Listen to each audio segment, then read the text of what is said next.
পুলিশের elite force rapid action battalion র্যাবের ১০ম মহাপরিচালক ডিজি হিসেবে দায়িত্ব গ্রহণ করেছেন অতিরিক্ত আইজিপি ব্যারিস্টার মোহাম্মদ হারুনুর রশিদ।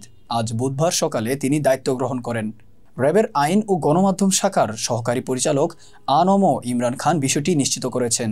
গত ২৯ মে স্বরাষ্ট্র মন্ত্রণালয়ের এক প্রজ্ঞাপনে হারুনুর রশিদকে র্যাবের ডিজি হিসেবে নিয়োগের বিষয়টি জানানো হয়। হারুনুর রশিদের বাড়ি মুন্সিগঞ্জের সিরাজদিখান উপজেলার বালুচর ইউনিয়নের মোল্লাকান্দি গ্রামে।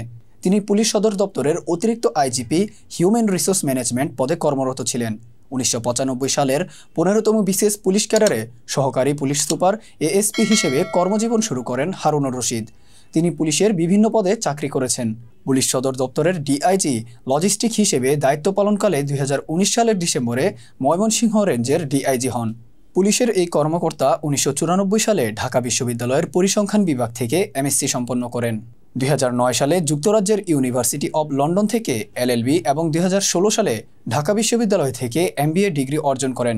ময়মনসিংহ রেঞ্জের ডিআইজি থাকাকালে ২০১৯-২০ অর্থবছরে শুদ্ধাচার পুরস্কার পান হারুনুর রশিদ। তিনি বাংলাদেশ পুলিশ পদকেও বিপিএম ভূষিত হন।